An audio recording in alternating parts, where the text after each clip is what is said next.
രാവിലെ ഞാൻ ചെയ്യുന്ന ഒരു സ്കിൻ കെയർ ആണ് കേട്ടോ. എന്റെ സ്കിൻ എന്ന് പറഞ്ഞാൽ ഓയിലി, സെൻസിറ്റീവ് കോമ്പിനേഷൻ സ്കിന്നാണ്.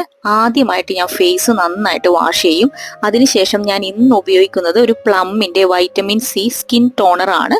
നല്ലതാണ് കേട്ടോ. പിന്നെ ഞാൻ ഉപയോഗിച്ചത് സിറമാണ്. അതും പ്ലമ്മിന്റെ തന്നെ റൈസ് വാട്ടർ സിറമാണ്. അത് കാരണം ഞാൻ ഉപയോഗിക്കാൻ കുറച്ച് പാടുകളൊക്കെയും ചെറിയ കുരുവൊക്കെ വന്നിട്ടുണ്ട്. അപ്പൊ അതിന് വേണ്ടിയിട്ടാണ് അത് ഞാൻ രാവിലെ ഉപയോഗിക്കുന്നത്. പിന്നീട് ഞാൻ ട്രൈ ചെയ്തത് ഒരു പുതിയ മോയ്സ്ചറൈസർ ആണ്. 2-3 ആഴ്ച ഞാൻ ട്രൈ ചെയ്യുന്നത്. നല്ലതാണ് കേട്ടോ. പിന്നെ നിർബന്ധമാണ് സൺ പ്രൊട്ടക്ഷൻ ക്രീം.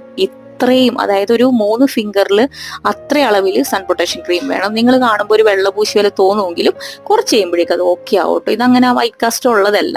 പിന്നെ ഈ കോമ്പിനേഷൻ നിങ്ങൾ ഒരു 2 ആഴ്ച തന്നെ ട്രൈ ചെയ്യുമ്പോൾ വിസിബിൾ ആയിട്ടുള്ള മാറ്റങ്ങൾ ഉണ്ടാവും. നൈറ്റ് സ്കിൻ കെയർ ഞാൻ പിന്നീട് ചെയ്യാം കേട്ടോ. ഇതിന്റെ ഡീറ്റെയിൽ വീഡിയോ ഞാൻ ലിങ്ക് ഇട്ടേക്കാം. ഈ പ്രൊഡക്റ്റിന്റെ പേരും കാര്യങ്ങളെല്ലാം ഞാൻ ഡിസ്ക്രിപ്ഷനിൽ ഇട്ടേക്കാം. ഇത് ട്രൈ ചെയ്തിട്ട് നിങ്ങൾ ഒന്ന്